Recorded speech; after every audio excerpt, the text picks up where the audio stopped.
네, 매브리원 여러분 안녕하세요. 오늘은 금을 주로 다루는 금빵이란 회사의 임진희 대표님을 모시고 금에 관한 얘기 함께 나눠보겠습니다. 안녕하세요. 안녕하세요. 네. 저는 금방 대표 임진리이고요. 금 시장에서의 도소매 중개 플랫폼 서비스를 하고 있습니다. 네, 제가 사전에 사업 모델을 들어봤는데 굉장히 독특하더라고요. 좀 이해하기 어려운 측면도 있어요. 네. 이 금을 다루는 분들은 이 현금을 안 쓰고 이 금을로만 거래한다고 이렇게 들었거든요. 네. 이 사업이 어떤 비즈니스 모델인지 간단하게 소개 가능하실까요? 우선은 이제 국내뿐만 아니라 전 세계 귀금속 실물 시장에서는 떡을 이제 만들 때 쌀이랑 공임을 주고 이제 떡을 만들어 달라고 방앗간에 찾아가잖아요. 그런 것처럼 귀금속 제품도 이 제품의 원재료인 금이랑 공임비를 줘서 제품을 받는 형식인데, 이때 금의 원재료를 줘야 되는 그 부분에 있어서 전체 현금이나 혹은 원화로 결제하는 게 아니라 원자재는 원자재로, 그리고 그에 대한 가공비만 그 화폐로 결제하는 방식입니다. 도소매 간에 그리고 제조 도매업들 간에 금을 실물을 운반을 해서 전달을 해야 되다 보니 그에 따른 이제 물리적 거리에 대한 이제 운반 비용이나 금의 거래가 이제 실물이 이동될 때 발생하는 손실, 함량 미달된 원재료 금의 유통에 대한 문제점들이 이 귀금속 시장에서의 굉장히 고질적인 문제인데, 이거를 디지털 방식으로 해결해서 저희는 그런 문제점들을 해결하고자 창업을 한 회사입니다. 네. 그런데 디지털 방식으로 이걸 한다고 해도 어떤 사람이 작정하고 99%짜리를 안 쓰고 97%짜리를 쓰면은 그걸 잡아낼 방법이 없을 것 같은데 어떻게 해결하셨어요? 그거를 그러니까 원천적으로 저희가 LBMA에 등록되어 있는 금을 LBMA라고 이제 런던 금시장의 회원으로 등록된, 우리나라에는 뭐 대표적으로 LS 리코동 99.99%의 금을 저희가 먼저 가지고 오고, 그거를 조각으로 판매를 소매업들에게 한 다음에 소매업들이 그걸 결제를 하는데 활용을 하고, 마지막 제조업에서 저희한테 그 금을 인출해 나가는 방식으로 저희가 원천 규격과 KS 기준에 맞는 금을 공급함으로써 함량 미달된 금에 대한 뭐 유통이라든가, 그리고 그걸 실물을 이동시키기 위해서 운반되는 비용들을 없앨 수가 있는 거죠. 이 회사 이름이 금빵인데 진짜로 금빵집 따님이셨다고요. 아르바이트를 하면서 이런 사업 모델을 발굴하셨다고 하는데 어떤 아르바이트를 좀 하셨습니까? 어머니가 종로에서 소매를 하시는데요. 이제 저가 이제 아르바이트로 거기 가게에서 일을 하면 손님한테 물건을 팔다가 이제 심부름을 보내요. 그게 손님들이 주문한 제품들이 이제 도매업에서 나오니까 그거를 결제하고 물건을 갖고 와, 이렇게 심부름을 시키는데, 네. 결제를 하러 갈 때 금덩어리랑 이제 공임을 이제 들고 가는 거예요. 그래가지고 그렇게 자르는데, 제가 어느 날은 그 금을 수백만 원어치 훨씬 넘는데 그거를 분실한 거예요. 왜냐면은 여기 이 집 갔다 저 집 갔다가 막 자르고 어디 가고 막 이거를 하니까 제가 그걸 잃어버려가지고 그걸 제가 다 이제 몸으로 떼어서 알바를 계속하는 거죠. 그러니까 물건이 예를 들어서 이 반지가 나왔어요. 이 반지에는 금이 3.75g이 들어있는 거예요. 그러면 나는 이 사람한테 3.75g의 금을 잘라서 주고, 금 어떻게 잘라요? 걷어 잘라요. 절단기로. 금도 분실에 잦았고, 그 다음에 그 자를 때도 금이 미세하게 손실이 되고, 그렇죠. 그러니까 이게 굉장히 저는 불편하다고 느꼈고, 제 세대에서는 카카오페이도 하고 뭐 돈도 이렇게 송금하는데 왜 금은 송금하지 않지? 이런 문제를 해결해보자 라고 해서 이렇게 창업을 하게 되었죠. 네. 그러니까 사업자들 간에 해당 자기 사업체에게 금을 보내고 제품을 수령하고 3.75g을 전송하고 이런 식으로 하면은 최종 제조업에서만 실물금을 인출하면 되니까. 어린 시절을 더 바라보시면서 금 시세를 파악하는 굉장히 인사이트를 좀 키우셨다고요. 네네. 언제가 금이 비싸고 언제가 싼지를 좀 감각적으로 아신다고 하는데 지금은 좀 어떻습니까? 가게에 있으면은 손님들이 하루 종일 금 가격이 오늘 얼마냐고 연락이 와요. 금 가격이 어느 날은 오르고 떨어지고 해요. 부모님이 주신 학교 등록금으로 그 가게에서 실물금을 샀다 팔았다 했더니 3개월 동안 30%를 번 거예요. 이야. 그러니까 학자금 대출 이자가 싸잖아요. 네. 그래가지고 이제 부모님이 등록금 줄 때마다 금 시장에서 금을 샀다 팔았다 했고 그 돈 번 걸로 이자를 냈죠. 주변 사람들이 너만 돈 벌지 말고 나도 알려줘 금 가격을. 나는 거기서 시장에서 하루 종일 들으니까 그냥 오를 때 팔고 떨어질 때 산 것뿐인데 이 귀금속 시장에 있는 사람들은 세대를 거쳐서 기본이 경력이 한 3-40년이에요. 그러니까 3-40년 동안 매일매일 잠자는 시간 빼고 금시세를 접하는 사람들은 네. 감각적으로 알아요. 그게 지금은 좀 쌀 때네? 지금 더 오르다가 조금 살짝 조정을 받을 거네? 그럼 그때마다 금을 이제 먼저 사놓죠. 기자님을 뵀을 때가 7월 말이었잖아요. 네.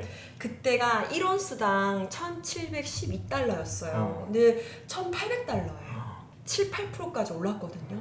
2주 만에. 네. 지금은 살짝 이렇게 갑자기 7-8%가 일주일 10일 만에 올라서 살짝 떨어져 있는데 근데 이제 자이언트 스텝을 조금 지양하고 있고 당연히 그러면은 경기 침체로 넘어가면서 양적 완화를 다시 할 거고 그럼 당연히 화폐 가치는 모두가 다 전문가들이 중장기적으로 하락하니 그에 대한 해칭 수단으로서의 금은 좀 유일한 소재이지 않나 해서 중장기적으로는 경기 침체 속에서도 금은 언제나 안전 자산이지만 동시에 수익률은 수익률대로 높거든요. 투자가 회사들이 뭐 주식시장이 뭐 하락할 거다라고 더 전망을 하고 있다면 그거에 대한 해칭 수단은 우리가 금이라는 거를 대중들이 알고 있다 보니 그 답대로 좀 움직여주면 어느 정도 내 자산에 대한 그걸 지킬 수 있지 않을까 이렇게 생각을 하고 있습니다. 지금 이제 1,800달러 정도면은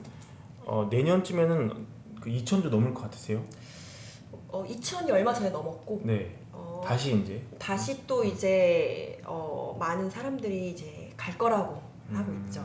근데 금은 그냥 오른다라고 봐도 무방한 게 이제 50년 전에 압구정 음마 아파트가 2천만 원에 분양이 됐더라고요. 그때 금 가격이 1온스에 한 20에서 30달러. 그거밖에 안 했어요? 네, 그거밖에 안 됐어요. 근데 똑같이 지금 50년이 지났는데 금이 지금 1온스당 2,000달러까지 갔잖아요. 그럼 100배잖아요. 근데 음마 아파트도 물론 100배가 됐겠죠. 그치만 첫 번째는 금은 합법적으로 현물에 대해서 양도소득세가 없어요. 이런 아파트는 시드머니가 좀 커야 되잖아요. 금은 시드머니가 1g이어도 되고 5g이어도 되고 100g, 1000g, 수십 킬로여도 수익률은 똑같다는 거죠.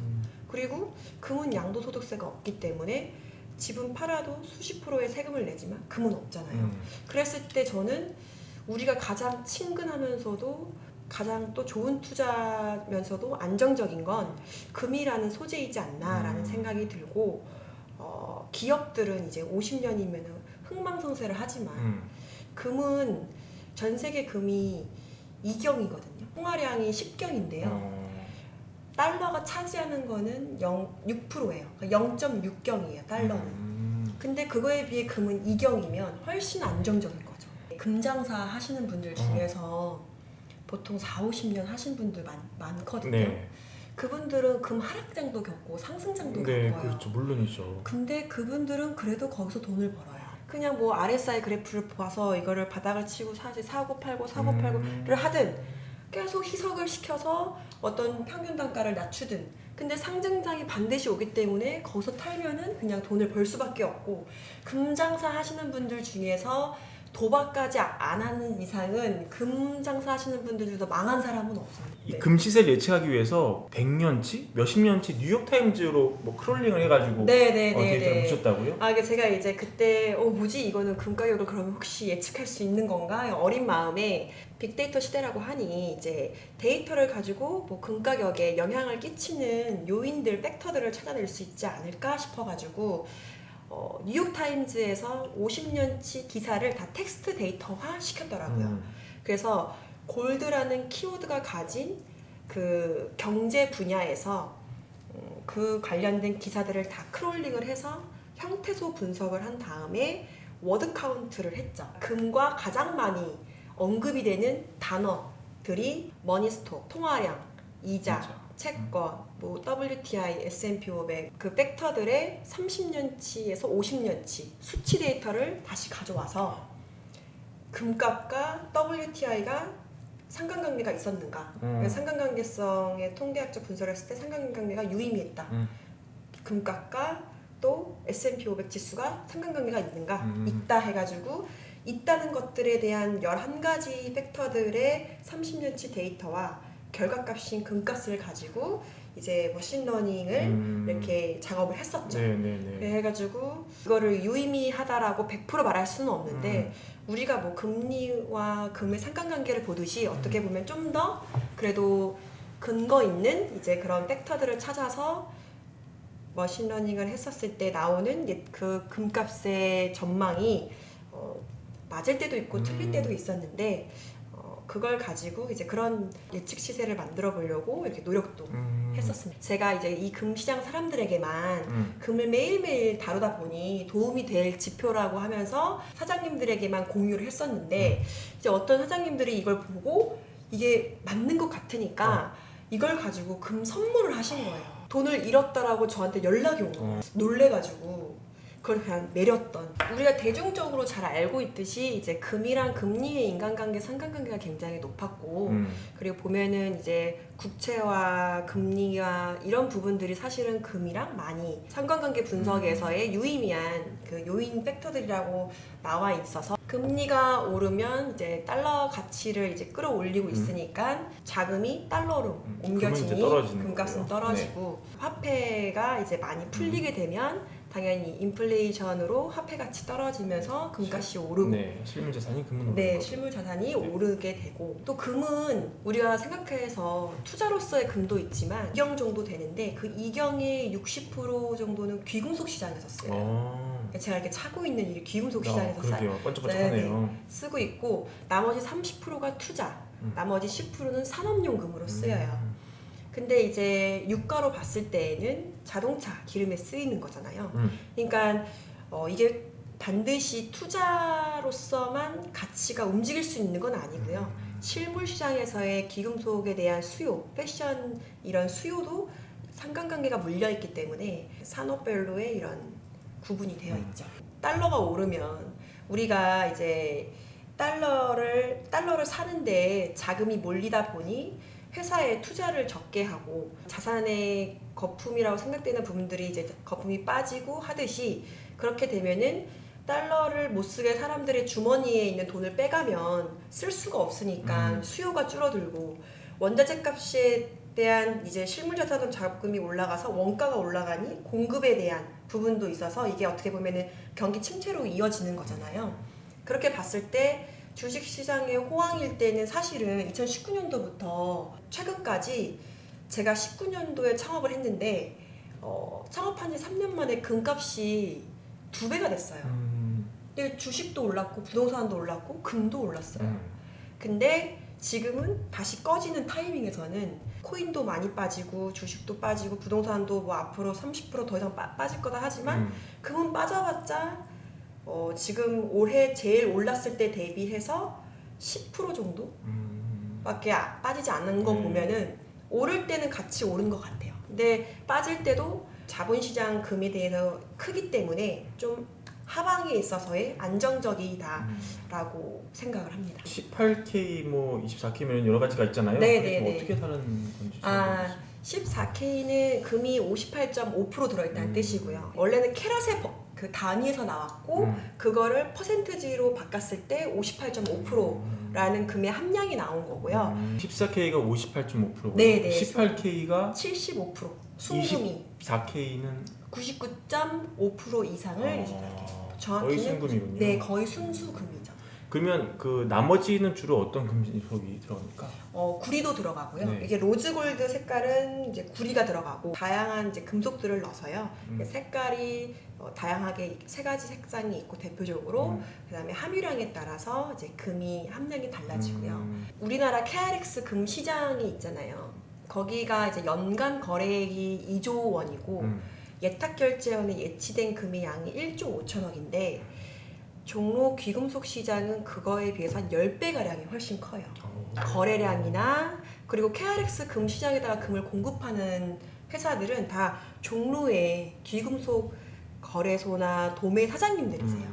그래서 금의 거래량이 훨씬 많은 시장이 가격적으로 탄력적으로 움직이고 훨씬 더 실제 실시간의 시세와 가까워요. 저희도 회사도 수입 수출도 하고 내수시장에서의 금도 거래를 하지만 연차가 이제 내년까지 지나면 KRX 금시장에 저희 회사도 금을 공급하는데 KRX 금시장이라고 한 것보다 훨씬 더 종로에서 귀금속이 거래가 되고 금이 실물이 가장 많이 움직이는 곳은 이제 종로이다 보니까 금을 쌀 때도 사실은 종로가 제일 싸요. 그리고 부가세를 주고 사시는 게 나아요.